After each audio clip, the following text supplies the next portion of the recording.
Okay, calm down. You're getting nervous, man.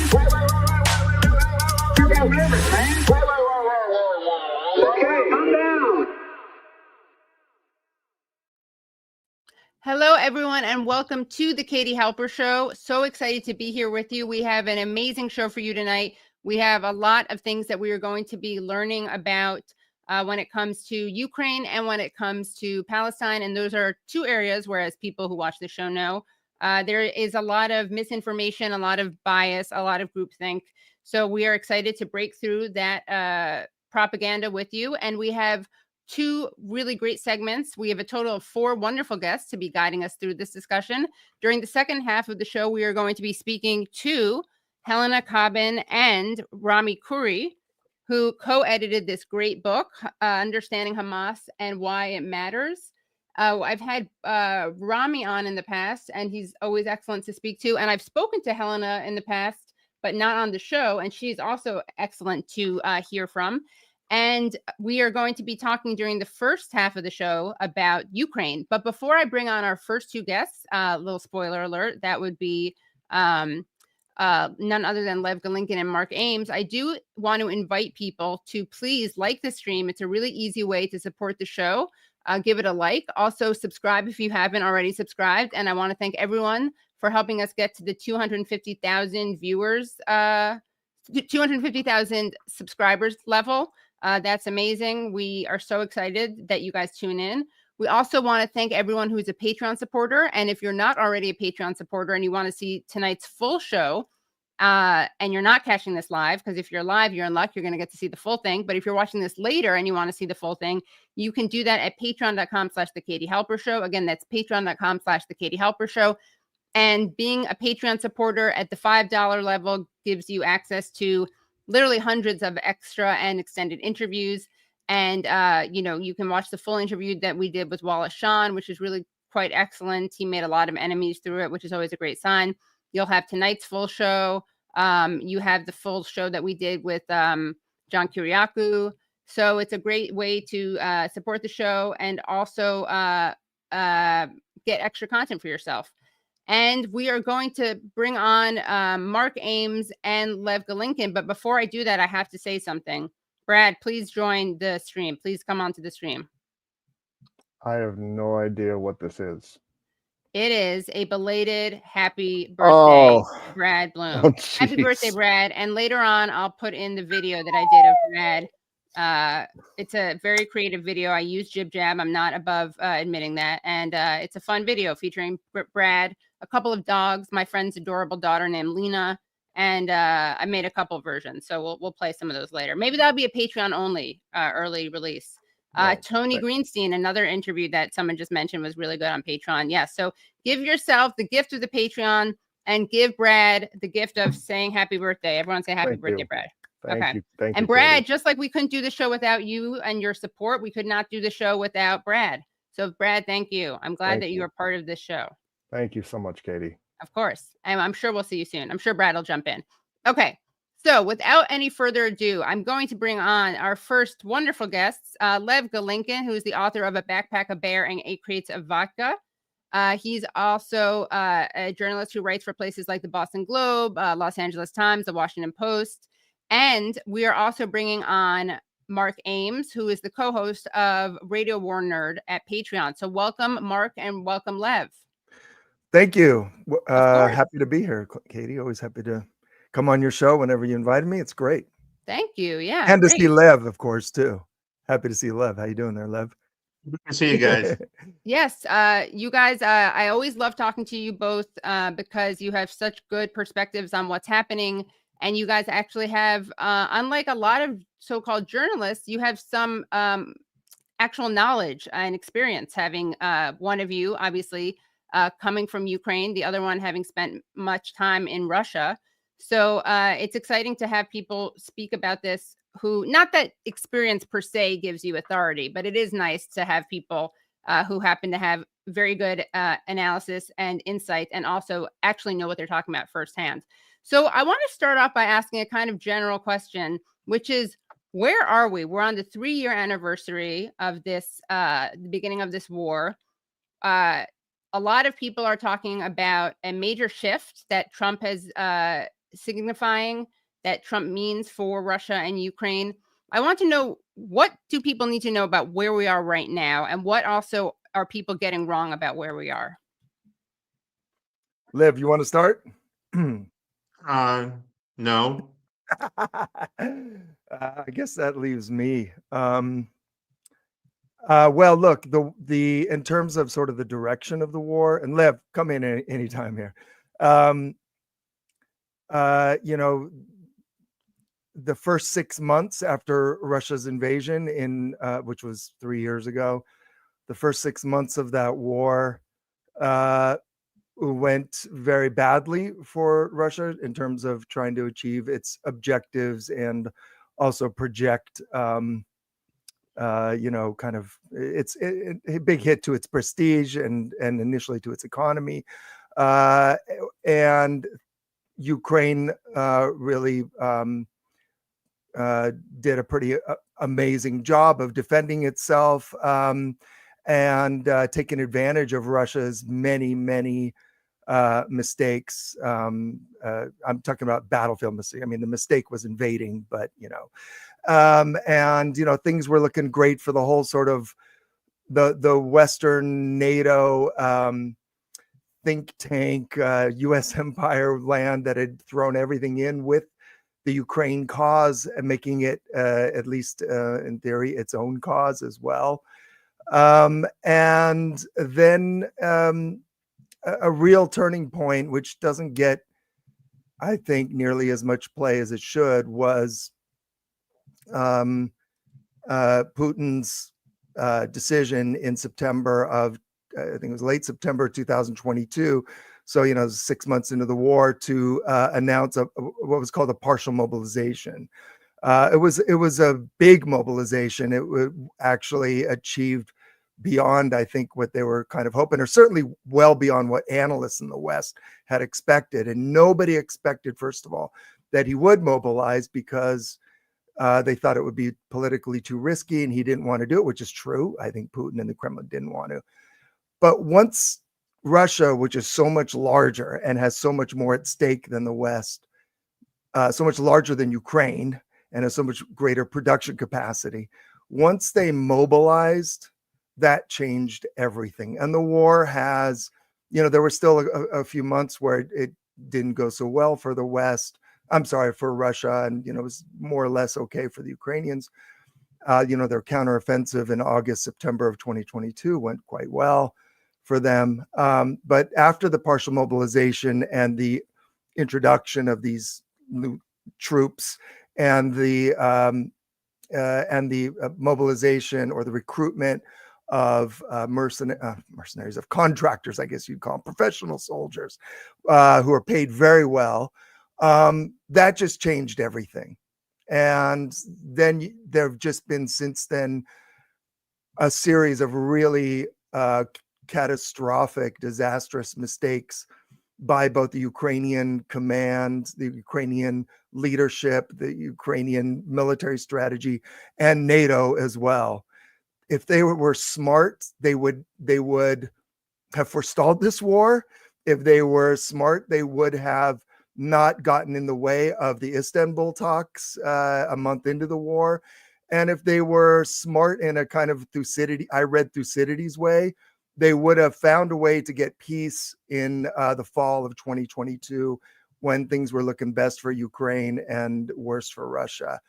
But they weren't. So the war right now is at a situation where Ukraine is in a dire strait. It's getting chewed apart for, you know, 2+ years now, just destroyed from within, and all of the weaknesses of the state and the leadership and the profound corruption and the cruelty of this sort of oligarchical system with democratic trappings it's resulting in what you've seen, which are, you know, daily postings of forced mobilization videos.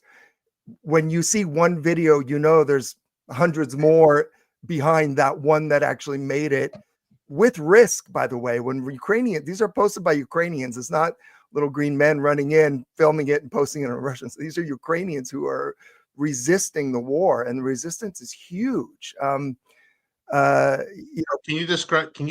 yeah. I mean, we're not just talking about them coming in and like asking for your papers. We're talking about just violence. Oh yeah. It's kidnapping, is what it is. Yeah. Yes, it's like 19th century press gang. It's kidnapping. I mean, there was just one post that went around today showing some, and it's of lower middle class Ukrainian males between the ages of, well, officially 25 and I don't know, 55, but we're talking, they do get younger and older. They're impressing people with all kinds of disabilities, blind people, Hare Krishnas. I mean, if you've seen the video of a group of Hare Krishnas that were dragged into a recruitment center and forcibly mobilized, and the ones who are forcibly mobilized then get barely trained, and immediately they are rent seeking comes into play. So they are people to strip for wealth. So most of these people have no protection. They're not the people that all advocate for the war and speak English and live in Kyiv or Lvov and have access, to U.S. aid and Soros money and big accounts and connected with the West. These are people who are very vulnerable, and most Ukrainians are very vulnerable, not just to Russian, but to the predatory Ukrainian state. They're dragged in and, barely trained. And officers oftentimes then, when they're going towards the front, first they get shaken down in the recruitment center. If you want to get out, you got to come up with a lot of money. And that means they have to hit up all their family members and relatives and everybody. And that money will either be stolen, or they can't come up with enough, or sometimes they get out.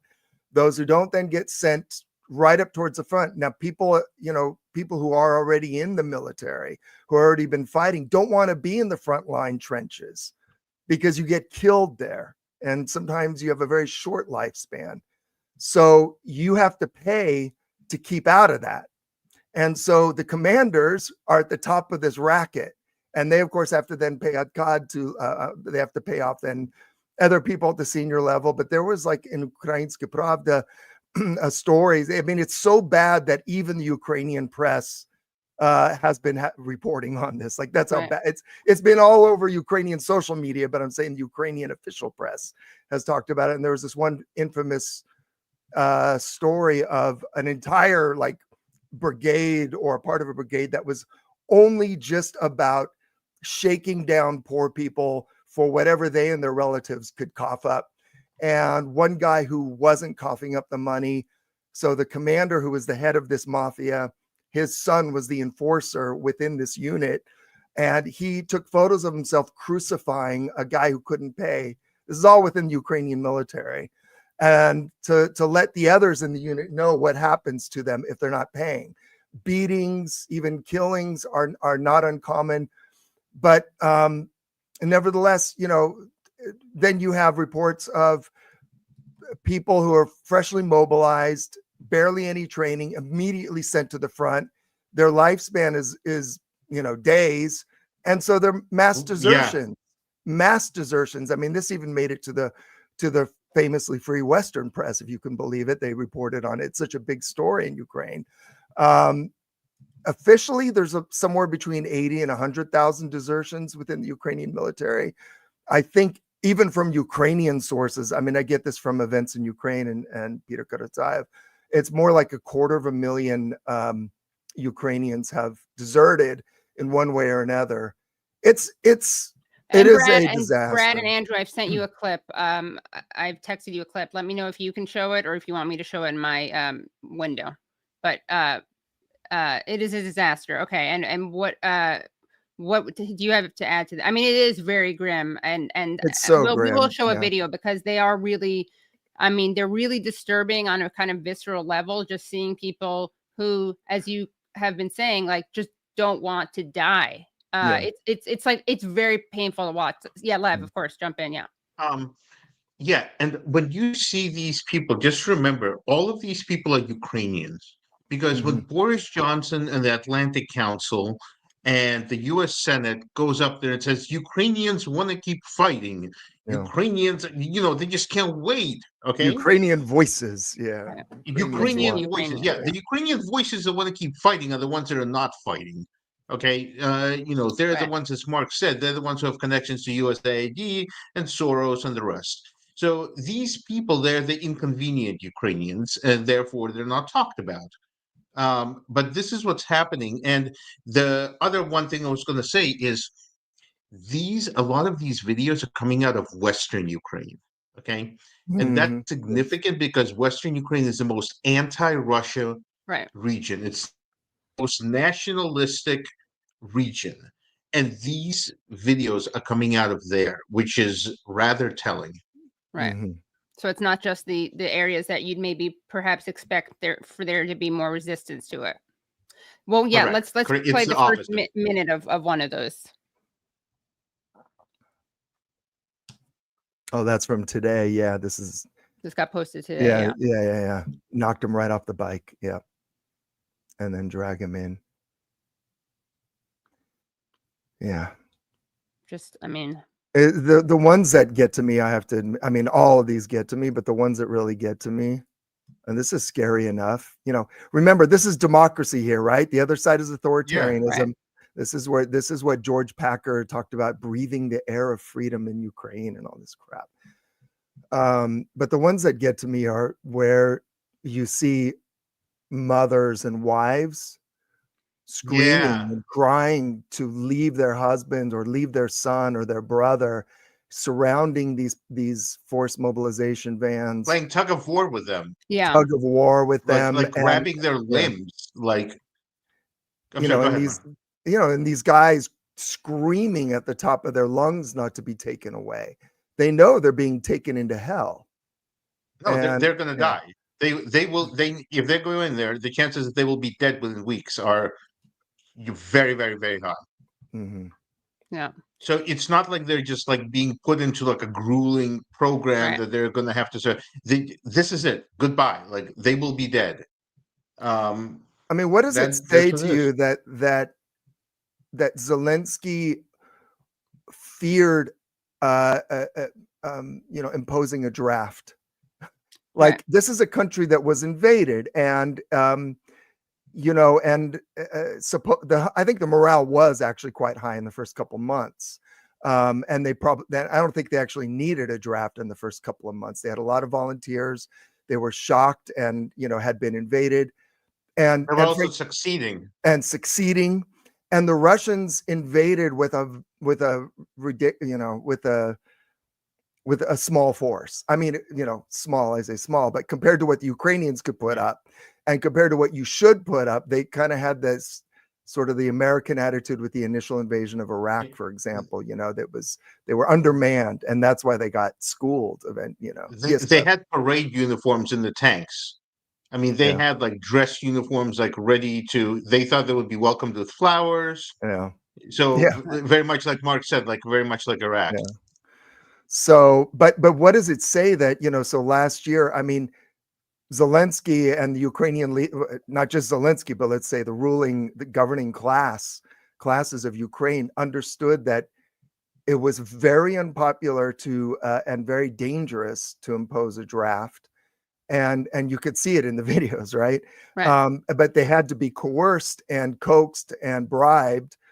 Basically, the $60 billion of aid that Biden was able to get to them that was held up for 6 months. That was the quid pro quo, was then Zelensky will do this very unpopular draft. And it hasn't been very successful. Like I even listened to people like Michael Kaufman, very keyed into the, NATO, very pro-Ukraine think tank world. And he talks about it openly, that the draft has been, as they would say, very disappointing in terms of the numbers they're able to get. Right. And we actually have one more clip. It's not of people with their mothers or wives, but it's more of this. You get to see more physical resistance. So this is the type of things that people are doing right now. You can find hundreds and hundreds of these. Ганьба поліції! Ганьба!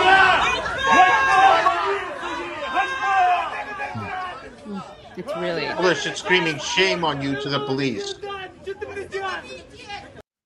This is a guy who knows he's going to be killed. right. Awful. And you can just imagine if, I mean, This is Yeah. from us on video that was. This is the company that was funded by Soros in many I ways. know, So yeah. this is what they're showing us now. Yeah, Wow. the U.S. Embassy, Pierre Omidyar. Yeah. Wow. So what is Trump doing right now? Is there actually any difference between what he's doing and what the Biden administration was doing, or is it more a question of rhetoric?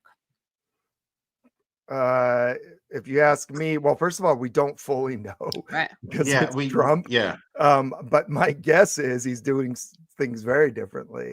He wants to end the war for his own reasons. I mean, Trump's rhetorical position has been very vengeful towards Ukraine and Europe.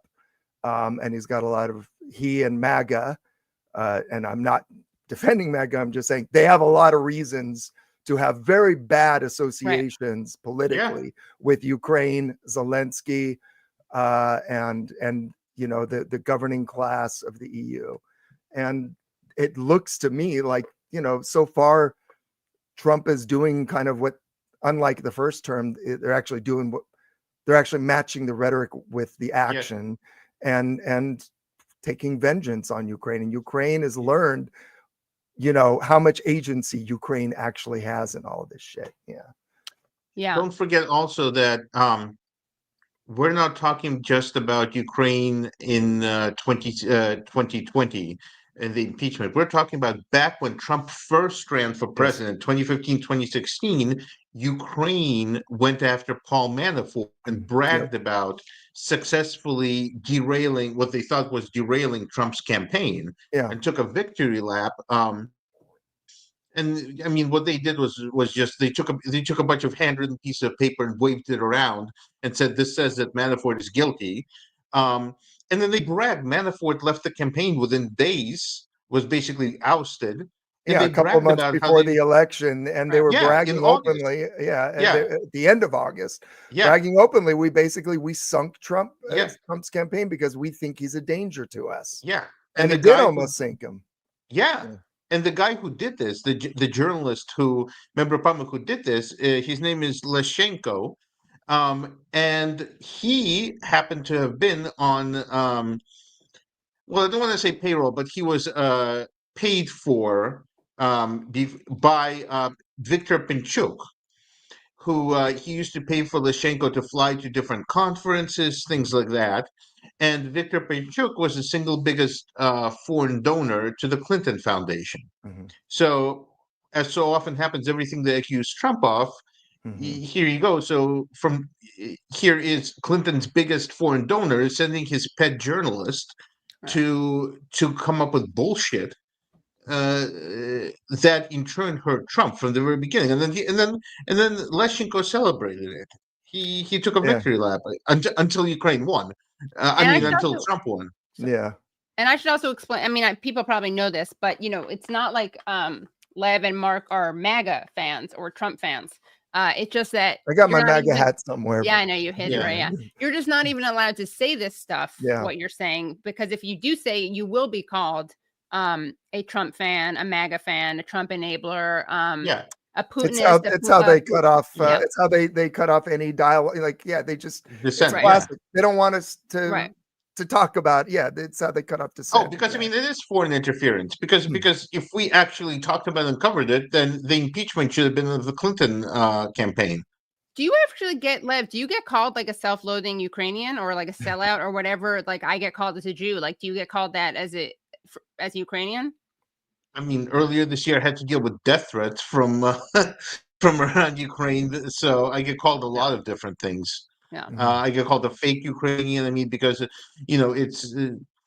I even remember the New York Times a long time ago. They did this amazing piece, and it was called "Fake News, Fake Ukrainians," and it was about a bunch of Ukrainian refugees from the war, the people who fled, whose homes were destroyed, and who were in Holland and who were advocating for the end of the war, and to the New York Times, they were fake Ukrainians. And Wow. I remember emailing them. They wound up changing the headline, but I remember I'm like, these are the people who are dying. These are the people who are caught in the worst parts of it. Like, and you're saying that just because they're inconvenient, they're fake Ukrainian. Right. They're, it's Right. I get called a lot of different things. So Well, I that's wanted to actually it comes with ask, the territory. right. Speaking of, I was going to say it's a sad day when you get called a fake Ukrainian because it's politically inconvenient. But I have to say this pains me a lot because, you know, I'm someone who really was a big supporter of Bernie Sanders. I still think he's one of the best senators out there, honestly, which is maybe damning him with faint praise, but I do. I think on Palestine, he disappointed many people. I still think he's far and away better than other senators on this. But on this issue of Russia, I find him particularly kind of disappointing. I wanted you guys to react to a video that he released, and we'll play it at 1.5 speed because it's he speaks pretty slowly and it's a little bit long. Then we're going to go and we're going to talk about what is happening with Ukraine, with Zelensky, with the rare earths, as I believe Trump calls it. But let's just take a look at this video that Bernie put out. And I would love for you guys to pause it whenever you want to jump in to kind of correct the record or respond to something. Just lift your hand and I'll pause it. And that was amazing. And we have another amazing segment. And don't go anywhere. And also, if you're watching this live, you're in luck. You get to see that whole thing. If you're watching this later and you want to see the full discussion with Mark and Lev, then please do become Patreon supporters at patreon.com/The Katie Halper Show. Again, that's patreon.com/The Katie Halper Show. And they talk about why it's so dangerous to kind of force Zelensky into this position, given the certain history, anti-Semitic history of Ukraine, and all sorts of other interesting questions that I posed to them, like what they would do as president. So again, that's at patreon.com/The Katie Halper Show. So now we are bringing on to the stage, part 2, Helena Cobban and Rami Khouri, the co-editors of Understanding Hamas and Why That Matters. Welcome, Helena and Rami. Hello, thank you. Thank you. All right. Everyone, by the way, if you haven't already given this a like, make sure you do give this a thumbs up. Let's see where we're at with the thumbs up. Sometimes I have to train people into doing it. All right. We definitely could get more thumbs up. So I have to remind people. But this is not a reflection on you guys. This is a reflection of me not training and shaming my audience sufficiently. So tell us, Helena and Rami, why does Understanding Hamas matter? Tell us how this, I know that this book is based on webinar series that you did, but tell us why you did think to frame it this way and why does it matter? You're muted, Helena, which I'm sure is not intentional. Yeah, it's my personality is always very muted. Exactly. Yeah. So yeah, I'll start. And just, I want to say that the last segment was awesome back in April of 2022, 3 years ago almost.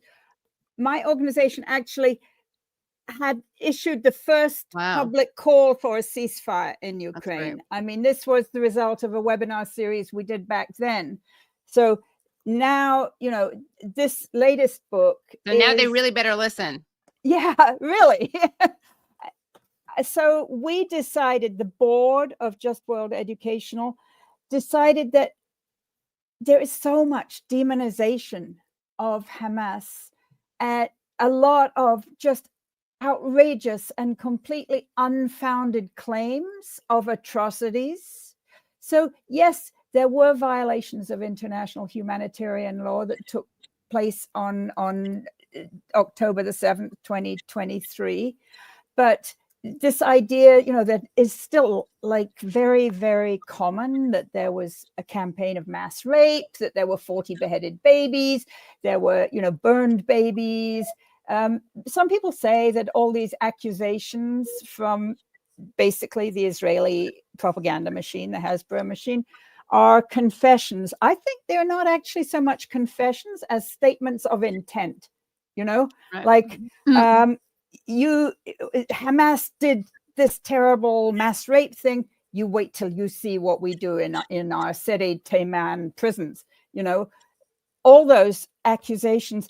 And of course, there has never been any kind of independent inquiry as to, you know, how many of these undoubted atrocities that did take place were committed by Hamas? How many were committed by other Palestinians who poured out of the concentration camp of Gaza, once the perimeter had been breached? And how many actually were committed by the Israeli military in their furtherance of the Hannibal doctrine, about which we've known a lot. So we've had this atmosphere of demonizing Hamas, and the intention of it, I think, has always been to prevent diplomacy, to prevent any productive diplomacy. So I think of our whole project and the book that came out of it. We can talk a bit more about the structure of the book and some of the points in the book later.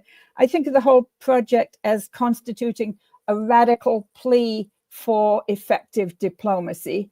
And what have we seen? Whenever there is a ceasefire, it is Hamas that has to be dealt with. Whenever there are hostages released, it is Hamas that has to be dealt with. So, they're talking in a sense out of two sides of their mouth, these propagandists, that Hamas is so evil, you have to eliminate them. Right. On the other hand, if we want the hostages back, if we want a ceasefire, if we want a viable Palestinian-Israeli peace process, the address is Hamas. But, I'm really glad that I kind of co-piloted this project with my dear old friend, Rami Khouri, who is a Palestinian Christian from Nazareth. So I'll let Rami talk a bit more, or Katie, you ask your questions, whatever. No, I have more questions, but I would love to. I mean, Rami, if you've your own perspective on this, I assume that's probably would be funny if we learned that you had a totally different understanding of it. But no, yeah, please let us know what your feelings are on why it matters and why you did this. Sure. Thanks for having us. If the United States had paid a little bit more attention to the Viet Cong in the 1950s and 60s, or to the Taliban in the 70s, before waging war and destroying those countries and killing tens of thousands of Americans, it would have been a much wiser and more American thing to do, to be reasonable. But they didn't. And now they're repeating the same mistake with the Palestinians. They've done this before with the PLO, and then they finally had a dialogue with the PLO, and they finally got the PLO to do everything that the Israelis wanted them to do, including the Oslo Agreement, and we're seeing now what happened to that in the West Bank. So the reason Hamas is important to understand, and to understand it doesn't mean to support it, to advocate for it, but to understand who they are, where they came from, and more importantly, what they represent. And my view, I've met with top Hamas leaders throughout the last 45 years in various situations, mostly journalistic situations. So I know them a little bit personally, but I've followed their work very, very closely. They're important because they are the most effective and accurate reflection today of the national political position of the Palestinian people, which is captured in the majority views of people across the Arab world and in most of the global South and in most of the entire world. So if you understand what Hamas wants and why they do what they do,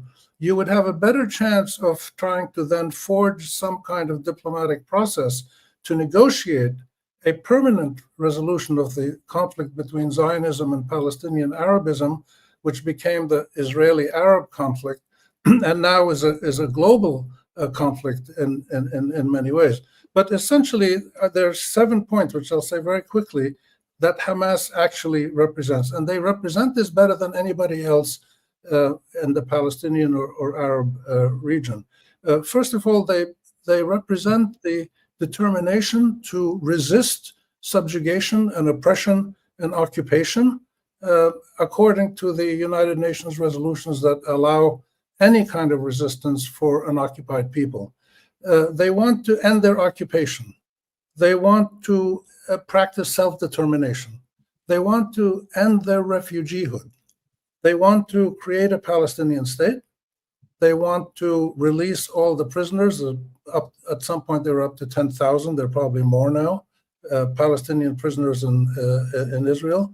They want to create a real national consensus among all Palestinians who negotiate according to one position that they agree on. And they're willing, they have expressed many times, directly to the Israelis, a letter to George Bush, many other ways, they've expressed many times their willingness to coexist with a state of Israel, which is majority Jewish, in its 67 borders. Now, the demands they make are not acceptable now to the Israelis, but neither were the demands that the Taliban made acceptable to the Americans 15 years ago or the Viet Cong. So you learn after a while that when somebody has legitimacy, as Hamas does, not everybody supports Hamas what it does. I certainly don't support them when they attack a bus in Tel Aviv, and I publicly wrote this back when it happened. So you can criticize somebody's actions, but you have to understand that they're legitimate because they reflect a public sentiment, they reflect a national sentiment, they are anchored in international law and UN resolutions and political legitimacy, and they make the effort to do the one thing that Palestinians have never been able, Palestinians or all Arabs have never been able to do, which is to demand from the Israelis and their Western imperial backers, the British and then the Americans, to be treated according to the same rules, that Israel and Palestine have the same rights.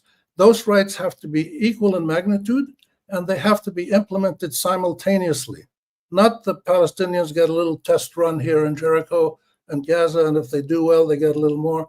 That's over. So nobody else is doing this kind of approach. So this is why Hamas is so important. It's not Hamas, it's the position that they embody, and it is a position that is dominant in the Palestinian and Arab arena. It's interesting because, I mean, what I constantly think of when we're talking about Russia and Ukraine is you see this false Hitlerification of Putin, right? Like people love comparing Putin to Hitler, which is so irresponsible and actually so offensive. And I would say a kind of a form of Holocaust denial. But they do that because the takeaway from that is you can't reason with Putin because you couldn't reason with Hitler, and it was capitulation. And how could you possibly do that? And you're crazy, and he's going to invade this country next, that country next, whatever. And, you know, obviously Russia's relationship to Ukraine is very different from Hamas's relationship to Israel. But what there is that is a parallel is you see this, the Nazi or Hitler card that's played, right? So just like Putin is like Hitler, you can't deal with him. And Hamas, they are like the Nazis. And so you can't deal with them. And they are genocidal and they just want to kill Jews. And, you know, this is a way that I think otherwise reasonable people are tricked into thinking that you just can't negotiate. And as anyone knows, diplomacy is not about negotiating with your besties. Like you negotiate with your adversaries. That's what happens.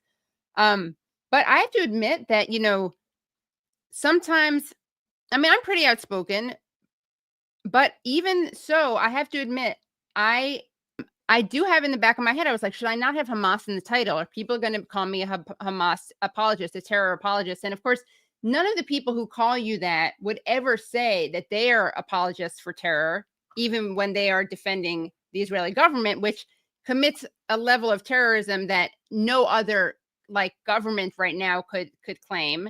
And as I've heard you say this, Rami, as well in the past, you know, yes, we can acknowledge that there were acts of terrorism that were committed, war crimes, etc., committed on October 7th. But if anyone actually cared about terrorism, they would be talking about what Israel does as well. And anyone who talks about what Hamas did on October 7th without talking about Israel's crimes against humanity and terrorism, they just either don't care about terrorism, they just don't see Palestinians as human, they're kind of Jewish supremacists or they're Christian Zionists. But it really is stunning how effective that can be. Yeah, you know, the discourse of anti-terrorism really exploded in this country after 9/11, and it's been very effective in silencing a lot of conversations that need to take place. I grew up in England in the 1950s, an era of very rapid decolonization. And I remember, we were told in school that the Mau Mau in Kenya were so, they were so evil. So they didn't use the discourse of terrorism. They didn't tell us, the Mau Mau are terrorists, but they told us, equivalent type of things. And that actually served in the great British kind of discourse to give permission to the British colonial authorities to commit the most gross, terrible atrocities against all the Kenyan nationalists, including, I have to say, Barack Obama's grandfather was locked up in a concentration camp. And it's only very recently that some of these terrible violations against the Kenyan nationalists have started to be even discussed in England. So this whole thing of trying to demonize anti-colonial resistors, it goes back a long time. Right. Every single time. And of course, when the white folks were colonizing this country, the Indians were so savage, and that gave you permission as a settler colonial entity to go out and, actually commit massive ethnic cleansing and genocide against the native peoples. So this is not a new phenomenon, right. But, we need to figure out how to have very, calm and well-informed discussions about how to do this diplomacy that, Hamas's position, as Rami indicated, has moved considerably toward, accepting a two-state solution, as they say. If that is what the majority of the Palestinian people vote for, then they accept it. Right. They say they don't want, and I believe them. They say they don't want to carry on ruling over Gaza because, in essence, it's been like, being the Judenrat, like being the right. municipal authorities in the concentration camp. What they want to see is an effective and functioning and independent Palestinian administration, a state for Gaza and hopefully also the West Bank and Jerusalem. And they don't want to be running it.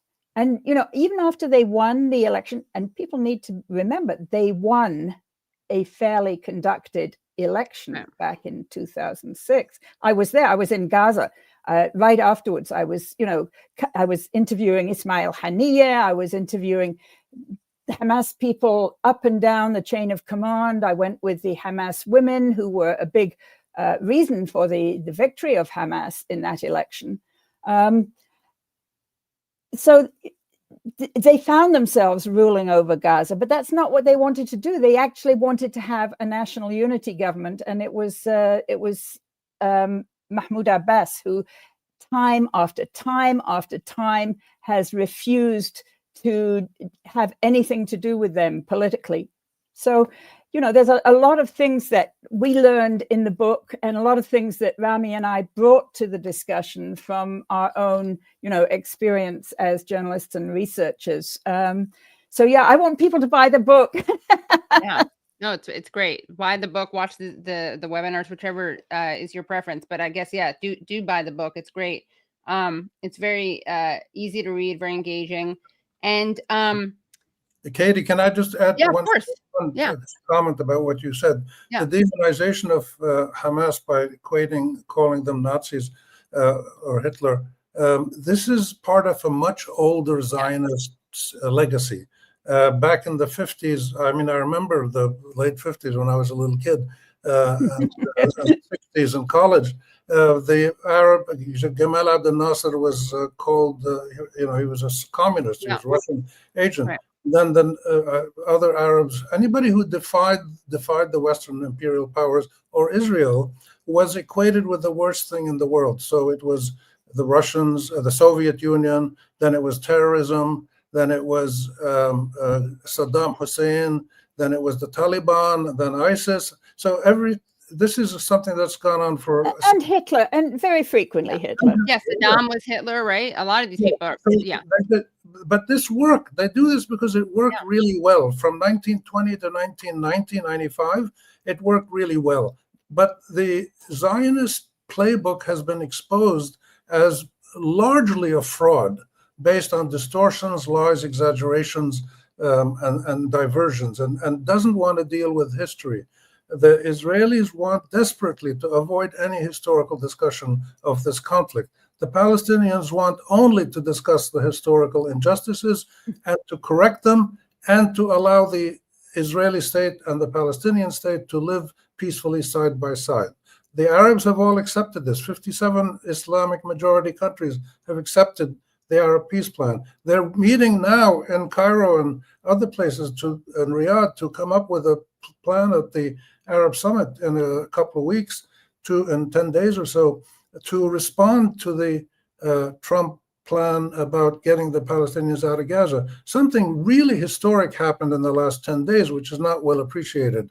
Hamas faced down the Israeli threat to not release hostages, not to release prisoners, and to resume the war unless Hamas released 3 prisoners by a certain date and Trump joined the party.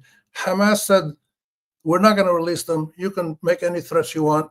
And lo and behold, 2 days later, Netanyahu and Trump backed down. Then the Trump idea came up.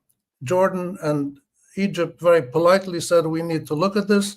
And then the Saudis stepped in and the Arabs started working together, which is unusual, but welcomed, to face down the 2 strongest powers in the region, which is the United States and Israel. So this is something really historic that's happened.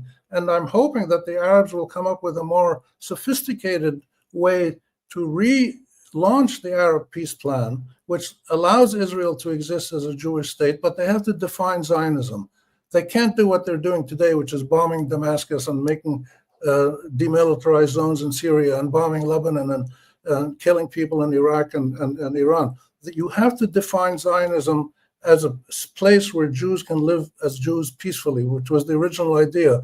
We in the Arab world have accepted that. We were against it in the beginning because they built their state on our land, my country, Palestine, which was 93% Arab in 1920.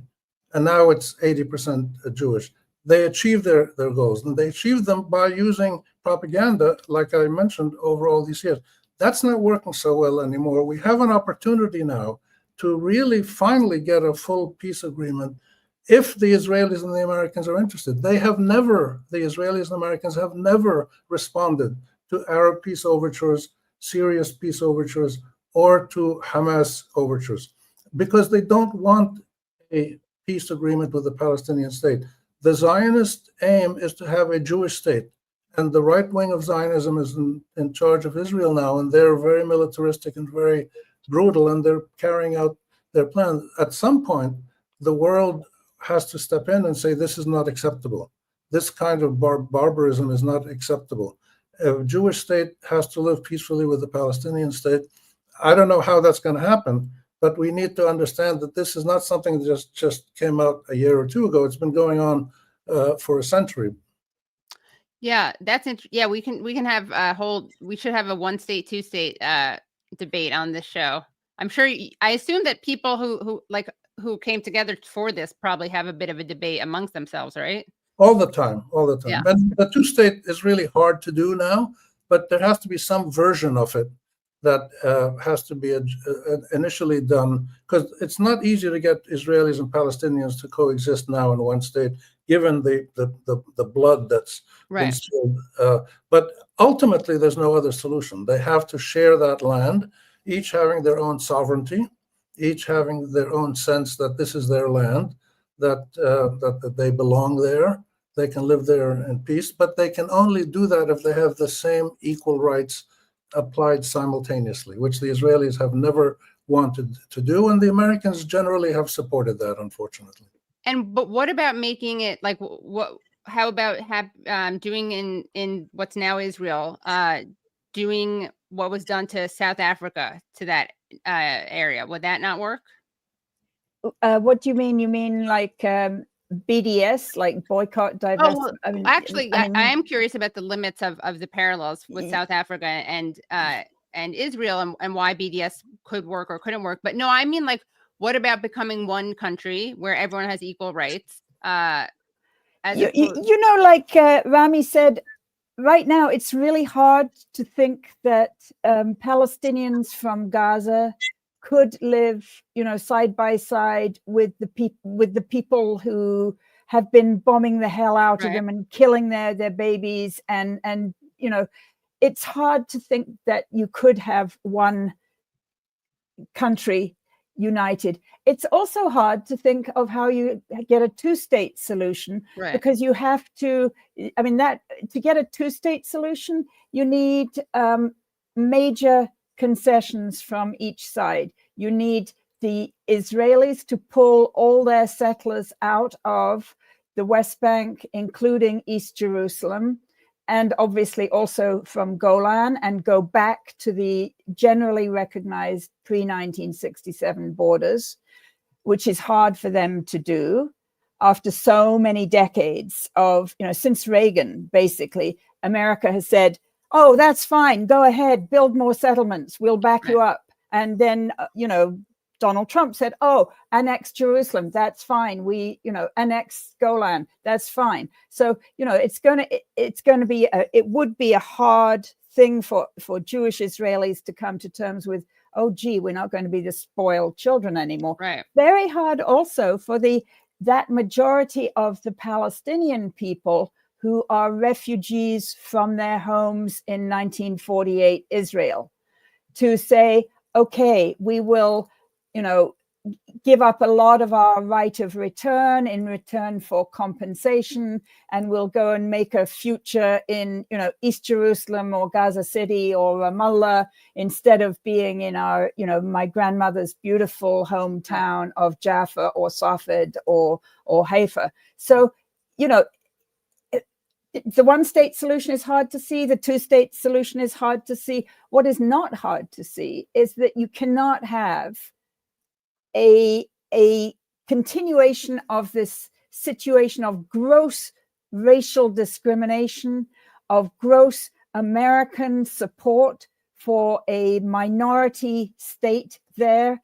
Like it I wouldn't say it's anti-American, because of course this country was built on ethnic cleansing and settler colonialism, but it's definitely part of the past of humanity and the future. It's anachronistic, right? Yeah.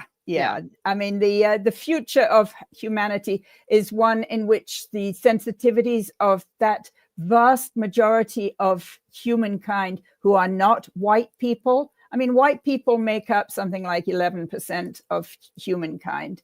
So, you know, we have to be as gracious in our defeat as the white South Africans were, and realize that, you know, every human person deserves an equal chance. So getting back to the question of Hamas, I think Rami described brilliantly how it is that it's Hamas that represents the will of the majority of Palestinians. Interesting, you know, I mean, I'm not a Palestinian. I'm, you know, so I don't get a vote.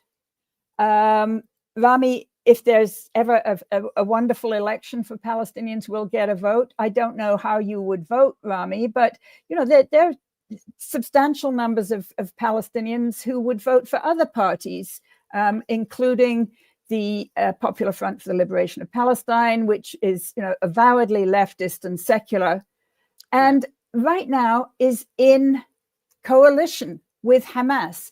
So it's not like, you know, Hamas will only deal with fellow Islamists or only deal with fellow Muslims. No, they're prepared to be in close coalition with a vast majority of different kinds of Palestinian movements. Yeah, that's why, I mean, oh yeah, Rami, I see you were about to say something. You're muted. Sorry, I think maybe we muted you because of an echo issue. Oh, okay. An important point I'll add to that is that Hamas has always tried, and I mentioned it as one of my 7 points, that Hamas has always tried and wanted to have a consensus national Palestinian position that reflects all Palestinians. And it achieved it once or twice briefly after 2005-6 when they won the election. But the Americans and the Israelis worked with Fatah to overthrow the situation, and therefore it never worked. The consensus government in Palestine didn't work. It's an interesting point. The Israelis, Netanyahu especially, has been there so long. He keeps saying, there's nobody to negotiate with. I can't negotiate with the Palestinians because they're split. Well, they were not always split. They often had a consensus government with Fatah and Hamas and all the others, and still the Israelis would not negotiate. But the point here is that Hamas is not out to create an Islamic state and is not out to rule by force. It wants to have a normal Palestinian society, run itself with equal rights for all Palestinians, and managed by the Palestinians themselves. If you take out all the people in Hamas now and kill them all or throw them out into a desert island, which is what the Americans are trying to do, get rid of Hamas, like Netanyahu says, that wouldn't change anything because the people of Palestine would still adhere to the same positions. And the unique thing about Hamas is that it's the only Palestinian group that has maintained a national consensus priority, has used resistance tactics, political and military and others, to achieve its aim, and has refused to make the kind of unilateral concessions that Fatah and Arafat and others did. So you're going to get a lot of talk now by the Americans and the Israelis saying, well, if Hamas only would recognize this, we would then talk to them. They're never going to recognize anything unilaterally, even the sun coming up and going down. They will only negotiate based on equal rights. And to their credit, the Israelis have negotiated with Hamas several times. So that's not all bad news. But what we need, what's really missing, are two things: a legitimate national Palestinian government that's capable, which doesn't exist, and serious international mediators who are genuinely committed to Palestinian, Israeli, and Arab-Israeli peace based on equal rights for all. Those two things can happen, but they're going to take some time. Yeah, I mean, another thing that we've seen relating to some of the things that you just said. So there's the equating them with Nazis, and then there's the equating them with ISIS, which again is just so. I mean, honestly, I feel like to save time, there should just be some categories of people not to take seriously. So anyone who compares Hamas to Nazis, anyone who compares Hamas to ISIS, they're just showing that they're either total liars or totally ignorant. The other thing is anyone who says that Hamas committed mass rape, while there's no evidence of that, and anyone who claims to care about rape, who doesn't somehow mention the fact that there were documented rapes of Palestinians that Israeli media broadcast and talked about, and not just Haaretz, like mainstream and right-wing Israeli media have acknowledged the same thing with the Hannibal directive. So sometimes it's so hard to have these conversations because people are so brainwashed by our media that you really do sound like, if you say, oh, do you know that Israel kills its own soldiers and that's actually a thing and there's a name for it, you sound like a conspiracy theorist because our media, the Western media, never talks about it. If you mention the fact that people were raped and that a member of the Knesset said it's legitimate to insert sticks into people's rectums, either people will think you're crazy or they just make an excuse. I had someone say to me the other, well, that's just one member of the government. Okay, well, it's a government in which people feel comfortable saying that out loud. How about that? You had one Knesset member saying that they're like, and it was a debate. Oh, so now we're supposed to be happy that it's debatable whether or not it's legitimate to anally rape people. Okay, that's very enlightened government there. Similarly with the beheaded babies. I mean, what Israel does all the time is that they say these things, then sometimes they admit that they were lying or that they were wrong, but by then all the PR damage is done, right? So and Helena, earlier today, we were going back and forth and I mentioned how I think people really want to hear about the Bibas family. And you said something about how, this is a bigger discussion than just debunking Hezbollah. But the truth is, I think we kind of have to do both at the same time, because we live in a certain bubble, but we're surrounded by people who don't necessarily watch these shows and really do think. What's scary is that, like, obviously the people at the top who are coordinating these smears are nefarious people. But what's scary is that there are people who they just don't know where to watch good media, and they don't think of themselves as racists, bad people, or ethno-supremacists or whatever. No, because they read the New York Times. I mean, they have Exactly. to be liberal, right? I Right, mean, yeah. you know, They that's respect the people. They don't hate definition. Palestinians. They just hate Hamas. It's not Palestinians. It's just Hamas that they're evil. But, you know, we do have to, I always feel like there's this line where you have to be like creating your own narrative and truth, but also debunking some stuff without letting yourself be totally distracted from saying what you want to say, right? You can't just be reactive, but we do need to unpack certain things, because they just get like you said, they're in the New York Times. I mean, I think New York Times finally had a piece that acknowledged the torture happening at State Teman, but you had to get so many paragraphs into it to read about that sexual violence that happened. And of course, had it been the other way around, the headline would have talked about rape. Well, they And did in the fact, whole thing about, yeah, you know, screams the without rape words. on October 7th. Yeah. Yeah. Right. And if you say that there wasn't evidence of that, you're then a rape denier. So, you know, we do have our work cut out for us, because they have done a really good. I mean, I think that there are two things happening. Like, there's a lot of progress. We see that people are no longer buying certain lies, but there's somewhat of a generational thing also. But I wanted to actually ask you to respond to the fact that, you know, speaking of progress, you know, steps forward and steps back, but so over the course of the week, like, Netanyahu has been trying to sabotage the hostage deal yet again, right? By withholding the release of 620 Palestinian prisoners, citing, quote, ceremonies that demean our hostages' dignity. And in response, Bassem Naim of Hamas's political bureau declared that, quote, by postponing the release of our Palestinian prisoners, according to the phase 1 ceasefire agreement, the enemy government is acting rashly and exposing the entire agreement to grave danger. And what's interesting is that, so you had that was said, right? But I actually wanted to show a clip of a former hostage, Noah Argamani, who was rescued in an operation at the Nusrat refugee camp that led to the killing, by the way, of over 270 Palestinians. And she spoke today at the UN. And she was imploring Israel to continue the hostage exchange as agreed. So let's play this clip. Today to tell you, we have no time. As I speak, there is still 63 hostages living in a nightmare, including my partner, Avinatan O. In fact, we believe that 24 of them are alive. Many of them send sight of life through released hostages. Our life cannot go without them. And that is why I need to make sure that the world know that.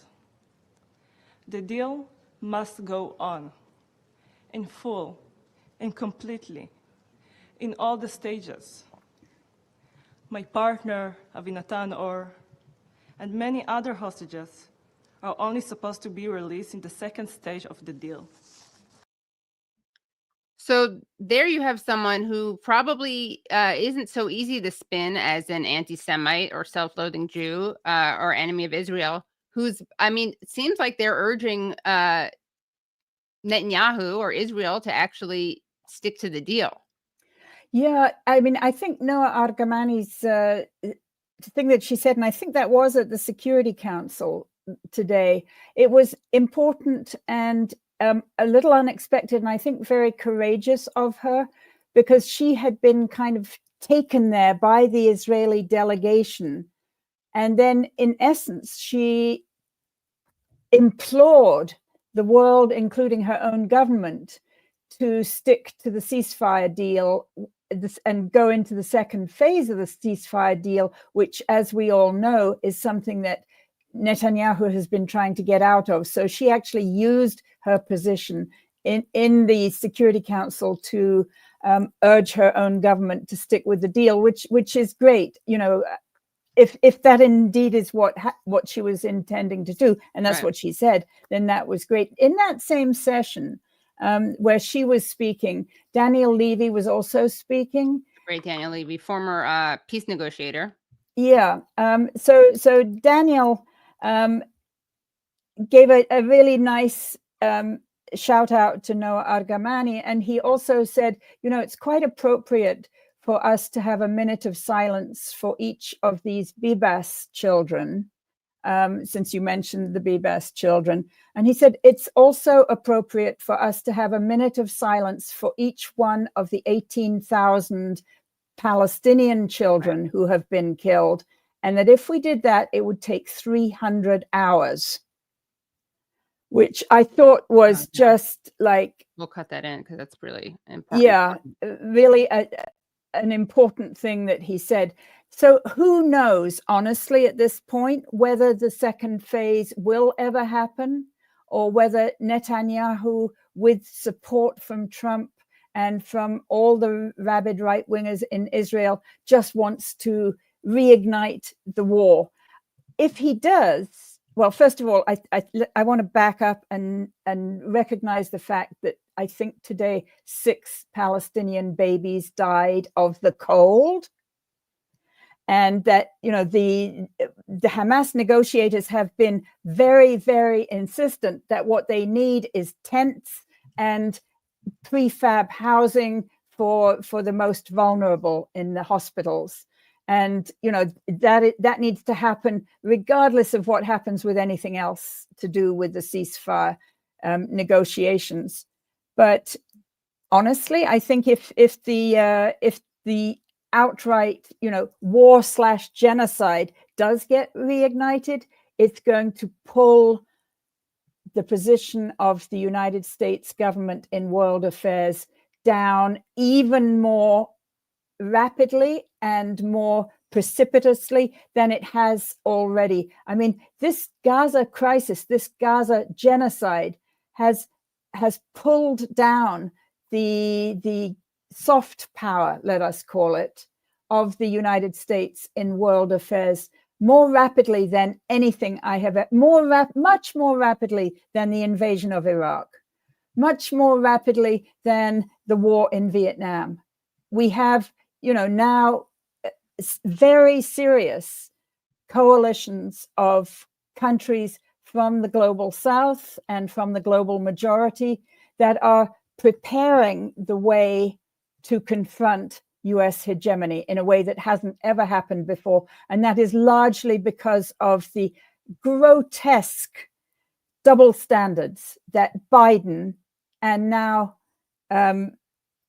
Trump have applied to Israel, and sending the 2,000-pound bombs and sending so much support in every way to this genocidal government. So I think, you know, I've always looked at Gaza as a crucible of Palestinian nationalism. I wrote, my first book was about the origins of the PLO in Gaza in the 1950s. Right. And now we've had Hamas growing up, incubated in Gaza in, you know, the 1980s, 1990s, and until today. I think Gaza is also the crucible of major geopolitical change, not just Palestinian national issues, but global issues of global balance. So, you know, it's hard what's happening to the children and the families in Gaza, but let's hope it brings the change we need. I'll just add one more thought to that, build on it.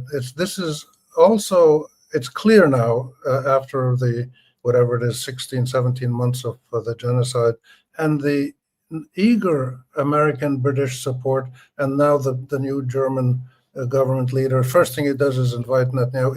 It's so clear now that what we're dealing with really is the last great anti-colonial struggle in the world. And that's why so much of the global south supports the Palestinian position, which I remind everybody is a position to achieve a peaceful settlement with the Israelis that gives the Palestinians their national rights. The Hamas only started using terrorism, blowing up buses and stuff like that, after Baruch Goldstein attacked the mosque in. Which, by the way, was 31 years ago today. Yeah, Yeah. can you tell people who that? I don't know if everyone knows who he was. Goldstein and Kahane, but and they are. I've seen people praising both of them recently. Someone actually said of blessed memory. I almost spat out my coffee when I saw that. But yeah, please, can you? That's such an important point. Also, that people, again, it's like history starts on October 7th, or history starts with the first terrorist attack committed by explosion of a bus committed by Hamas. It doesn't start with the terrorist. I mean, there's like state terrorism that's officially sanctioned terrorism, which sometimes is harder for people to see. But then there's actual, just outright, Israeli terrorism, extra state, extra military. An individual settler from America called Baruch Goldstein, who on this day 31 years ago got out his probably US supplied machine gun in the Ibrahimi Mosque in Hebron and killed 29 worshippers while injuring 125 others. I mean, yeah. This person's seen as a hero. Hamas's position has always been that it resorted to terrorism against civilians only after Goldstein did the same. And of course, there were many other cases of Zionist and Israeli terror against civilians, but this was too much to take. So they started giving Israelis a taste of their own medicine in a way, which isn't going to resolve the problem. People have military action will not resolve this problem, which is why, go back to what Helena said, that I don't think we're going to get a resumption of the full Israeli assault on Gaza or the West Bank, because the Americans would suffer hugely from that. Trump, despite all the bad things people say about him, he clearly will not benefit from a resumption of the war. And the Israelis have nothing more that they can accomplish with more military action. It's after all the babies they've killed and the mothers they've shredded and the tents they've burned and the people they've starved, there's nothing more they can achieve. No, they can, Rami, they can. There's so many more people they can kill. I mean, well, but that won't achieve their political goals. This is the issue, and that's why I think the push in Israel to get all the hostages out has been hugely supported by the population, and they should all be released, like all Palestinian prisoners should be released. So we're reaching a point here of more clarity. But one of the clear things is that this is a colonial struggle that has gone on for 100 years. Zionism was the last major colonial joint venture between Europeans and various Europeans, in this case, the Zionists from East Europe and the British government, and then the Americans got involved. But it was the last of the European colonial projects in the world, and it's therefore the last one to be contested. We don't know how it's going to end. Hopefully it'll end like South Africa did, which is the fighting stops, people learn to coexist with their rights, equal rights, in some configuration that they agree upon. But this is, to me personally, having lived with this my whole life, and I just turned 76, so I've lived this. I was born in 1948. So this is the most glaring and awful situation that I've seen in the Western world, to see this government support in so many places for the Israeli genocide, for the cruelty, the inhumanity, the barbarism that's going on. And it's enthusiastically supported by Western leaders. I can't understand how that happens, because by most Western leaders, yes. I mean, the Irish and the Spanish have been. There's a couple. And the other thing is the liberal media. I mean, I think Francesca Albanese, who is the UN Special Rapporteur on the rights of the Palestinians, she called it exactly right in the last couple of days. She said, we need an investigation into the role of the Western corporate media in actually enabling and supporting this genocide. And Craig McIver has written a piece saying that they could actually be held accountable legally. And he cited the case of Rwanda. I mean, I won't hold my breath, but fingers crossed. But I mean, watching Jake Tapper, Dana Bash talk about the mass rape and never bringing up the fact that we now know from, again, not to beat a dead horse, but the fact that this was Israeli media and not just Haaretz, but Israeli television broadcast this, where you see, it's very disgusting to talk about, but you see a Palestinian man dragged and taken behind something, and you see men doing something that is obviously enough rape that Israeli media reported on it that way. And the fact that that happened, nobody talks about it. The fact that we right now have a doctor who's being held and tortured, the fact that we had another doctor, Adnan al-Bursh, who was essentially raped to death, and all of these things that are said about Hamas, being these monsters and who rape and cut off women's breasts and all these things that were debunked. And the fact that these things we know happened, and some of them are on video and have been reported on, and you've had protests on behalf of the right to rape. Like, literally, I know you guys know this, but it's worth reminding people, I think, again and again. You had, when it came out that people were being raped at State Teman, you had protests. Oh, that's great. I'm so happy they're protesting rape. No, they weren't protesting rape. They were protesting the arrests of the rapists. And this is the same people who defend that are claiming that other people who, call other people rapists and monsters and butchers and terrorists and torturers. And again, it's just the glaring double standard. And I guess that's probably a good segue into showing this clip that you just mentioned, Helena, of Daniel Levy, who again was himself, was a negotiator for Israel decades ago. Now these times you managed to accompany Prime Minister Netanyahu in Congress. You were on the stage for the inauguration of President Trump. Now here, thankfully safe. Your partner not yet. And it was so important to hear your testimony of an awful experience to which no human should ever be subjected, because it reminds us that at the end of the day, this is about people.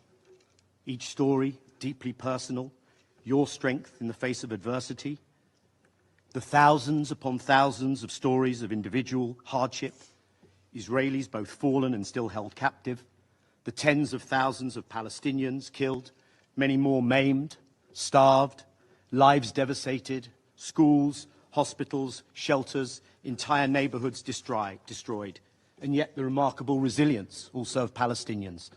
Dr. Hussam Abu Safir, the director of Kamal Radwan Hospital, still mistreated and held in Israeli detention. One really must not forget the names of the Bibas children, Ariel and Kafir, the circumstances of their death, nor the name of Leila Al-Khatib, a 2-year-old Palestinian killed in her home in the occupied West Bank just days ago while eating dinner with her family, or 5-year-old Hind Rajab, bombed and denied medical attention, dead with her family. Those lost in the turned-off incubators of Al-Shifa Hospital. A minute of silence for each of the Bibas children would be appropriate, as would a minute of silence for each of the more than 18,000 Palestinian children murdered in Israel's devastation of Gaza. That silence would extend to over 300 hours. And our task is to prevent that conflict and that human suffering. And it results from political conflict, preventable tragedies, and the many more tragedies that await if steps are not taken. Sorry. When you peel back the layers, we are all people and we are all born equal. We can and sometimes should use strong and emotive language, but what we have at the end of the day is rules, is laws, is charters, is conventions, is rights that are codified. Not what is seen in the eye of the beholder, not what is subjective, something that is supposed to, not always, is be applied and not ignored. That was really great. Yeah, he is. And one of the important changes among many that are starting to become more clear is that when the Israelis or even Americans in their complicity do something that is clearly illegal and immoral and unacceptable by any standards, they're taken to court more and more often. Other than the International Criminal Court and the International Court of Justice, people are raising court cases in the US, in England, all over the world, using national laws. And they all relate to the fact that you cannot, by national laws, you cannot use your country's arms or whatever aid to carry out gross human rights denials and crimes of war. So this is just starting. It's in its early days. It's been going on for a couple of years, but now it's picking up steam to the point where many Israeli generals and officials are concerned about traveling abroad because they might be arrested and taken to court. Thanks to this wonderful organization, the Hind Rajab Foundation, named after that young girl that Daniel Levy referred to. So the Hind Rajab Foundation, based in Belgium, is something that we should all be prepared to support, because they are keeping the receipts, they're keeping the social media records of so many of these Israeli perpetrators. But Rami, you're quite right. This is new, that, these capabilities. And I would soon expect to see cases against media, because you're talking about the mass media. Some of the terrible, terrible professional failures of Western mainstream media that have been documented and written about, but the mainstream media doesn't particularly care because it's part of the imperial order, and it's also worried about being boycotted for advertising.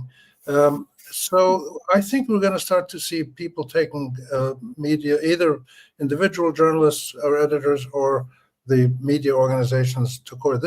All of this is new. So for the first time, other than the military battlefield, where the Israelis are much more dominant with their American and European support, and the civil society and the cultural field, intellectual field, documentation, we have a level playing field for the first, not a playing field, a battlefield. We have people in Palestine and Israel pushing against each other. This has never happened before. And this is why the Israeli lobby, AIPAC, was so frightened and spent $17 or $20 million, I don't remember what it was, just to get two young Democratic candidates to lose their primaries, because their old ways are not working as well as they used to. So this is a historic moment, and it's probably the right moment for serious international players to sit the Israelis down and say, look, your path is leading you to doom, and it's going to be massively painful for Jews all over the world who are going to become targets for people's anger at what the state that claims to speak to the Jewish people is doing. So this is really the moment when governments and prominent people really need to speak out for resolving this conflict politically through equal rights for both sides, all sides, taking the other countries. So no, keep going. Sorry. And at the same time, put to bed this nonsense that Israel and the U.S. are pushing, that Iran is the greatest threat to the world since Hitler or whatever. So all of these things are linked together. Yeah. And it's interesting because when you mentioned the Jews being targeted, it's always so funny to me when people will accuse me of contributing to anti-Semitism because I'm speaking out against Israel. And, my primary motivation is not this, but I have to point out that Jews speaking out against Israel do much more to defeat and lessen and prevent anti-Semitism than Jews who are cheering on Israel. I mean, literally, like, the last thing Jews should want is Israel live streaming its crimes against humanity. It's genocide. Not everyone would call it that. So let's say it's crimes. The last thing that Jews need is for people to think that that's being done in the name of Jews and with the consent of all Jews. And so it's just so laughable to me that people dare to call Jews who are critical of Israel anti-Semites or self-loathing Jews, especially given things like this. This is a perfect segue. I want to show a tweet from Barry Weiss, who, of course, is an expert on anti-Semitism. She literally wrote the book, major Zionist, major defender of, she claims, the Jewish people. And here is a tweet that she, I wonder why, deleted. It shows an image of the great Steve Bannon giving a Zeke, what one would call a Zeke Heil. Barry Weiss tweets out this article from her website, The Free Press, and she tweets out an article written by Richard Hanania. And she quotes him saying, these stiff-armed salutes are not expressions of sincere Nazism, but of an oppositional culture that, like a rebel band that keeps wearing fatigues after victory, has failed to realize it's no longer in the opposition. And so this woman, Barry Weiss, who tweeted that out, whose website published that, would like to tell other Jews that they're self-loathing or they're anti-Semites, and would like to tell, God forbid, Palestinians or non-Jews in general who are critical of Israel that they're anti-Semites. Well, Barry Weiss, many of us blame her for the Israeli military having targeted our friend Rifat al-Arir, because she was outspokenly cruel to Rifat. And anyway, maybe he would have been assassinated anyway, but it still hurts to even hear her name because she was so outrageous. But yeah, thanks for bringing Barry Weiss into the conversation. Well, kind of going full circle to what Lev kept saying, like it is great in some ways to have people like her just openly side with Steve Bannon. And it is great to have Steve Bannon openly do the Nazi salute. I mean, we need this kind of clarification, I think. And it is very clarifying. And, let her try to tell someone who's Palestinian and advocating for equal rights that they're anti-Semites when she's the one literally whitewashing Steve Bannon. And, let the other people calling Jews like me anti-Semites or self-loathing Jews, let them revel in the fact that they and Steve Bannon have the same definition of Israel's greatest enemies being, American Jews who oppose Israel. Great. I'm glad to be. Yeah, and this is again really something novel and important, that almost every dimension of the Palestine-Israel, Arab-Israeli conflict is now being discussed openly. The Israelis will still try to avoid having any discussion of history, but they can't stop it. It's the floodgates have opened, and people are talking about the Nakba, they're talking about the Balfour Declaration, they're talking about the early Zionists. There's so many things, and why the U.S. Congress and executive are so fiercely supporting Israel, despite all the terrible things that Israel might be doing that are deemed to be plausible war crimes or genocide. This is a new situation, and the Zionists are having a really difficult time coming to terms with this. And this is why what they're doing now is trying to shut down basic freedoms in the United States and in Western Europe about freedom of speech. But linking it to Palestine, linking it to terrorism, linking it to Nazism, and it's not working very well. It's working a little bit here and there. So we're really on the cusp of a major new phase in this conflict after a century. I agree with. They did just expel 2 students at Barnard. Right. Yeah. But there's other cases where. Different. So this is becoming more of a routine contestation in the public sphere, which is unheard of. I mean, I agree with Rami that a lot of things now are getting discussed that previously weren't, like the Nakba and, like the Balfour Declaration and all kinds of things.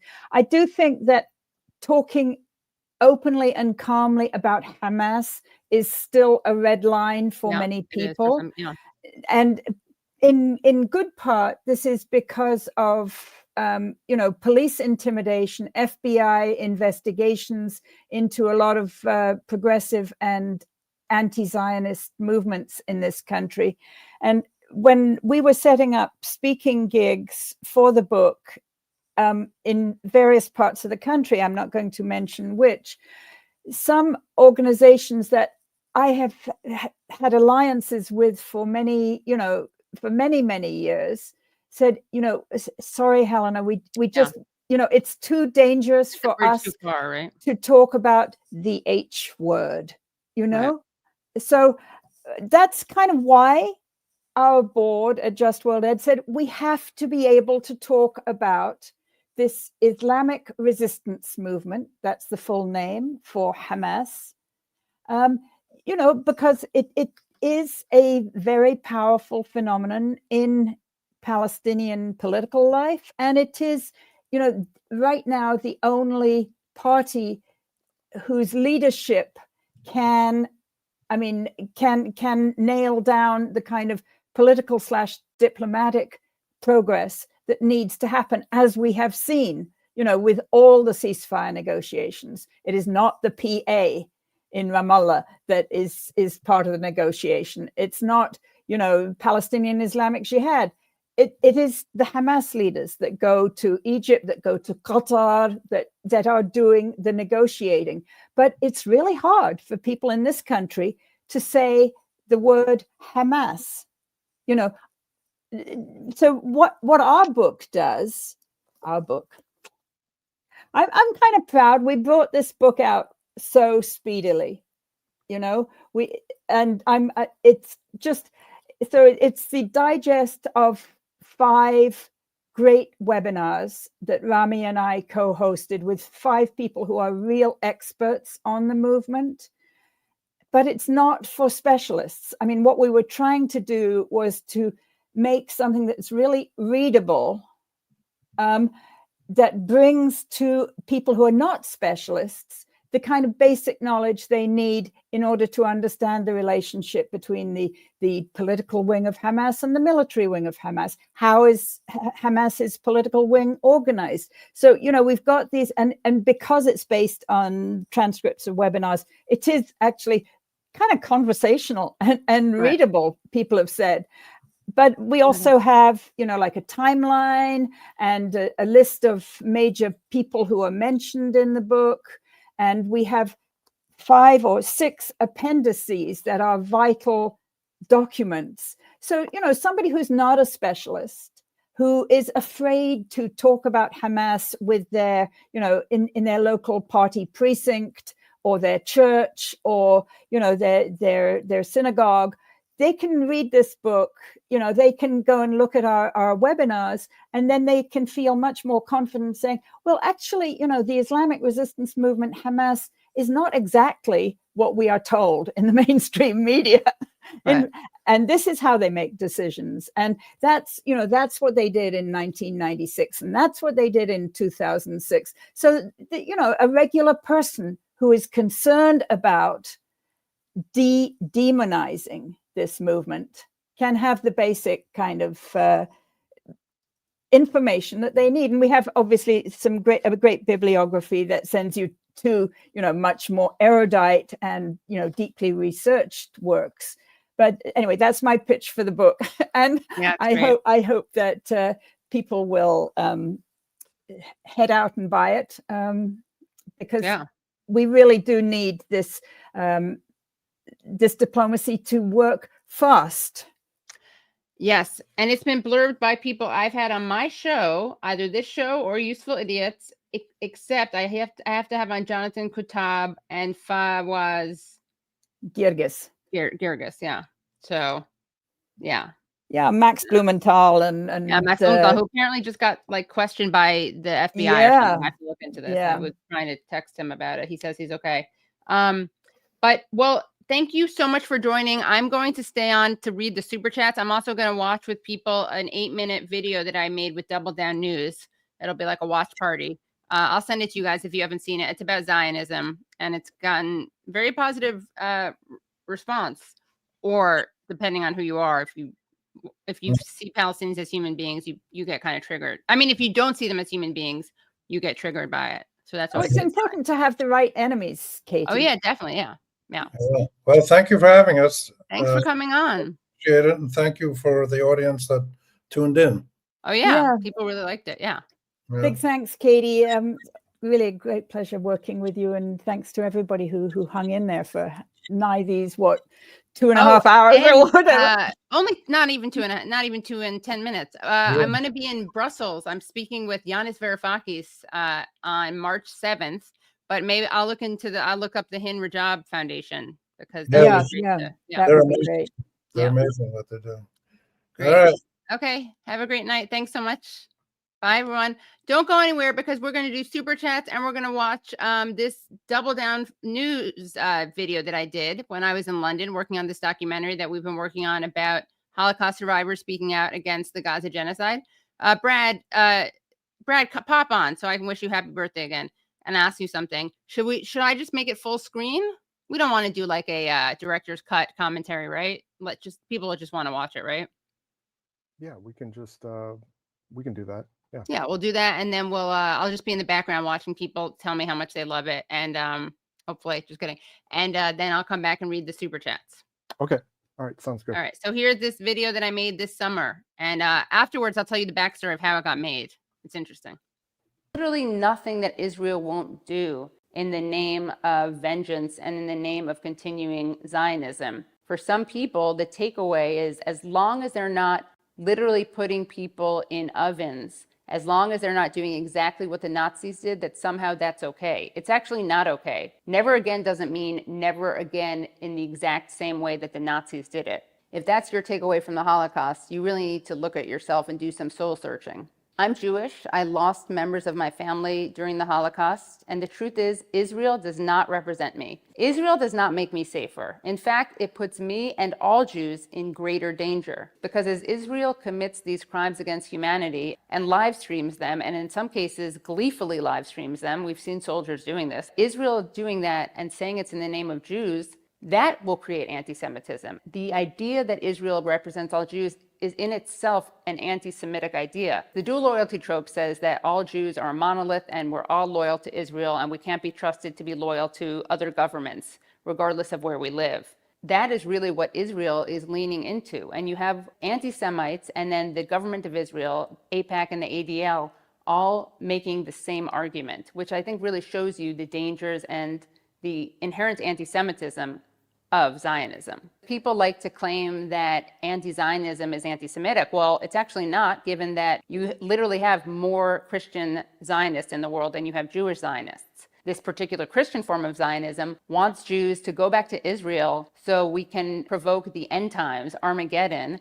All Jews except a very lucky 400 who accept Christ as their Lord and Savior burn for all of eternity. So these are the allies. All these cancel culture warriors who talk about right-wingers being canceled are very silent, interestingly enough, when it comes to critics of Israel, who are probably the most canceled people of all. If you're a Palestinian critic of Israel, you're very, very, very canceled. If you're a Jewish critic of Israel, you're less canceled, but you're still canceled. You're just canceled as a self-loathing Jew as opposed to an anti-Semite, which is a significant difference. I mean, I was fired by a network for saying that Israel is an apartheid state. So my being Jewish didn't really protect me. And of course, there's a huge bias in the way that corporate media reports on Israel-Palestine. They're very clear when Russia does something. Russia bombs, Russia strikes, Russia kills. When it's Israel, it's often Palestinians killed in attack, Palestinians dead after bombing. We even know that networks and outlets instruct their writers and reporters not to use certain words like genocide, not even to use the word Palestine. In fact, the reporting by the New York Times on the alleged mass rape used by Hamas was so bad that they had to cancel a podcast that they were going to do about it because there was so little to back it up. Now, on the other hand, you have countless stories and allegations of Israelis raping Palestinians. That got totally ignored. It's really fascinating that we hear time and time again about the 40 beheaded Israeli babies, even though there was no evidence of that. And we do have evidence of actually beheaded babies, children with their heads blown off. I mean, we saw a child literally shredded. Various representatives of the Israeli government are never asked about that. They're never asked to condemn Israel's violence. They're never asked to condemn Israel's terrorism. There was a doctor who was tortured to death.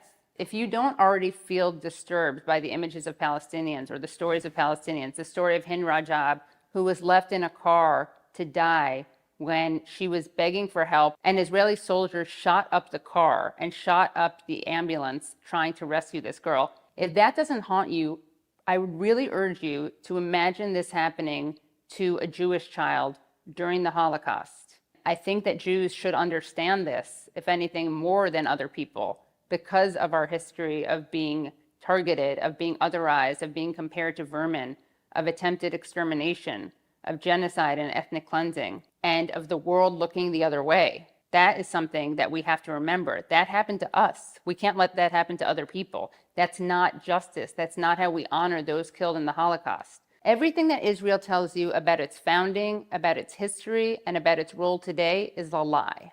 Some people think, oh, Israel was founded for Holocaust survivors, and then it got greedy and took over too much land and ruined its founding mission, which was to be a safe haven for Jews. The truth is, it was founded on ethnic cleansing. It was not a utopia. I think it's really eye-opening to look at the actual language of early Zionists, because they were calling their banks colonial trusts. They were talking about how natives always resist colonists. In other words, it's not just critics of Zionism who describe Zionism as colonial, it was the Zionists themselves. Israeli society really had a lot of disdain for Holocaust survivors. So they did something very disgusting. They both weaponized the Holocaust to justify their extermination of Palestinians, and they mistreated Holocaust survivors. In fact, they even referred to them as sapon, which means soap in Hebrew. And that was because there was a myth that Nazis turned Jewish bodies into soap. It's not true, but that was a myth. And the important thing is that people thought that was true, and they thought it would be appropriate to call survivors by that name. Israel wanted to create a new Jew that was armed, that was working the land. They were ashamed of the Jews who were killed. They thought that they went to their slaughter like sheep. They were ashamed of Jews who were religious, Jews who were scholars, Jews who were also cosmopolitan. They really did, ironically, internalize a lot of anti-Semitism. There were Zionist bombings in the Middle East that were used to scare people into emigrating out of Iraq, out of Morocco, and into Israel. That's how little they cared about Jewish people. They bombed synagogues in order to get people to leave the Middle East and go to Israel, where they would be mistreated, which is what happened to Mizrahi Jews. Some were basically put into camps. They rejected Yiddish, which was spoken by Eastern European and diasporic Jews, and they also rejected Arabic, which was spoken by Mizrahi Jews of the Middle East. Yiddish is an amazing language, and it's dying out, and the reason it's dying out is because Israel chose to create modern Hebrew, which no one spoke, and they had a lot of disdain for a lot of Jewish culture. So Israel has always been a racist project in many ways, against Palestinians, but even against Jews themselves. And it's been an anti-Semitic project as well. Not only is Judaism obviously much older than Zionism, but there was Christian Zionism from the very beginning, and that was fueled by anti-Semitism and the desire to get Jews out of Europe. Lord Balfour of the Balfour Declaration was a major anti-Semite. Zionism actually requires anti-Semitism to justify its existence. So for Zionists, they don't want to defeat anti-Semitism. They want to use it to strengthen the state of Israel. It's also true to remember that this is not a conflict about religion or culture. Jews and Christians and Muslims lived in peace, in harmony in many areas of the Middle East for centuries. This is about power. This is about land. This goes back to resources. This goes back to the West wanting to have a foothold in the Middle East. This is not about religion. Jewish anti-Zionism has existed since Zionism. A lot of Jews opposed Zionism because they, I would say rightly, predicted it would create anti-Semitism. There's a very rich radical history of Jewish internationalism. During the Spanish Civil War, which many people see as the dry run for World War II, among all the international brigades, so all the volunteers who left their countries to fight in a war against fascism, the most common language spoken was Yiddish, which speaks to this tradition. If we look at so many struggles like the civil rights movement in the United States, there were lots of Jews involved in that. Jewish people were overrepresented in that movement. If you look at South Africa, some of the most active anti-apartheid activists were Jewish. That's the tradition that I'm proud to be part of, not a tradition which weaponizes trauma, tragedy, and the Holocaust to kill more people. Israel is unsustainable. There's no coming back from this. Something new needs to be created. Jews can live side by side with Muslims and Christians in Palestine, just as they have for centuries. If coexistence is so impossible, and if anti-Semitism is so impossible to fight against, how is it that Jews live in Germany today? Germany was where anti-Semitism turned into the Holocaust, and yet somehow Jews are able to live in Germany in safety, but we're supposed to believe that they can't live in Palestine in safety? Palestine is not the country that created Adolf Hitler. Palestine is not the country that created the Holocaust. The biggest threat to Jewish safety is not a free Palestine, it's Zionism. It's essential to challenge the lies and propaganda of mainstream media. Oops, all right. That's great. I mean, that sounded obnoxious. That's great. That was the first time I watched that in its entirety. That was interesting because the truth is I did write that, but for some reason I think I didn't know what Giannis Mendez from Double Down News. I don't think I knew exactly what he wanted. I think if I remember correctly, I thought the video was going to be about the documentary that we're working on about Holocaust survivors speaking out against the genocide. So I wrote it kind of on the spot. And so I would like think of stuff, I would say it, he would film it, and then he would kind of like prompt me. He would ask me questions. So it was interesting the way it was done. I've never done anything that way. But I do want to start doing more of these videos, right, Brad? We keep saying that we want to do that. Katie needs her own YouTube channel. That's funny. That's what you're on right now. But I want to do some more of these scripted videos. I did one obviously about Rashida Tlaib and apartheid, Israel being an apartheid state. And that one was what got me fired from the Hill, but we still turned that into a video. So I'm thinking maybe about doing an explainer about the mass rape narrative, just because I really think it's important for people to be confronted with what Israel actually did. The Holocaust didn't only happen to Jewish people, just large demographic of fascist target, all the marginalized people. Yeah, I mean, I went to a summer camp where that was the type of Jewish education we got. We commemorated the Holocaust. We had Holocaust Commemoration Day, but we also had Hiroshima Day, which I think is a great example of how we kind of did it at that secular socialist summer camp. It was very much about, the suffering of all people. And so we would point out when we did do Holocaust Commemoration Day, we would, of course, talk about the fact that it wasn't just Jews who were killed. Okay, so what happened to Max Blumenthal? He's okay. I don't know. We'll have to look in. I know he's okay. He texted me. He said he's okay, but it signals bad stuff. Okay. I super appreciate you, Katie. Thanks you, Silvio Pina. The MSM keeps calling it full-scale invasion. Oh, this is Russia, Ukraine, obviously. It disgusts me that formerly anti-war Bernie Sanders that spoke in support of this. Was he pro-war when he was when we were campaigning for him in 2015, 2020? I'll get into that I'll just very briefly, because I'll say that it's a little, he's certainly not smart about being anti-war, because if he were anti-war, he'd realize that there would need to be a negotiated settlement. And what's so interesting, I think, about Yasha and Mark, by the way, is that they're big critics of Putin, which makes their kind of criticism of the handling of this that much more, I hate the word impactful, but I'm too tired to think of another one because I've been streaming for a while now. Refer to Scott Horton's book, Provoked. I have that book. It is a good book. Where does any U.S. politician get off complaining about ignoring sovereignty after Iraq, Libya, and Syria? Good point.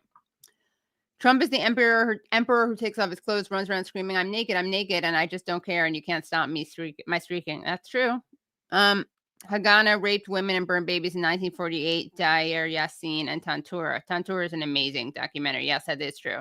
That's true. I wonder if this comment was made by firmware. I'm thinking maybe this comment was made when Helena said it's not as much a every accusation is a confession as a statement of what's going to happen. I actually thought of bringing this up and saying, well, actually, I think sometimes it's both, because in some cases it is something that they did.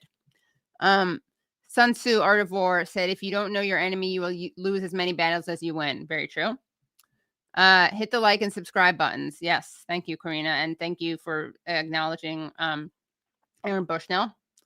Trump is helping Russia by controlling Canada's maritime rights. Greenland protects Europe from Russia. Panama has prohibited entry of Russian ships into the canal for decades. Gaza is a huge concentration camp, Norman Fujioka writes. In 2010, Israeli security chief Gior Elian said Gaza is a concentration camp. Majority have not changed. Yep. He's also the one who talked about how biological warfare is not a bad idea. In honor of Hind and Aaron. Thank you, Karina. That which is hateful to you, you do not do to your neighbor. That is the whole Torah. Rabbi Hillel from Hajo G. Meyer's book, The End of Judaism, An Ethical Tradition Betrayed, a Holocaust Survivor Indicts Israeli Policy. Yeah, we are probably going to use some footage of him in the documentary because he passed away before we could get to him. Katie, can you have Yves Engler on? He was jailed for 5 days in Montreal for social media posts criticizing a rabid pro-genocide Zionist. Yeah, I would like to have him on. That would be great. thank you guys so much for coming to the show. I really enjoyed it. And we will see you next week. And yeah, share that video. We'll put it in the description. Pass it around. Thank you, Brad. Again, thank you so much. Happy birthday. Thank you, Phantom Fanta, for the clips. Thank you, Nate, for the research. Thank you, Andrew, for the podcast. And we will see you all next week. Bye, everyone. Okay, I'm down. You got limits, man. You got limits, man.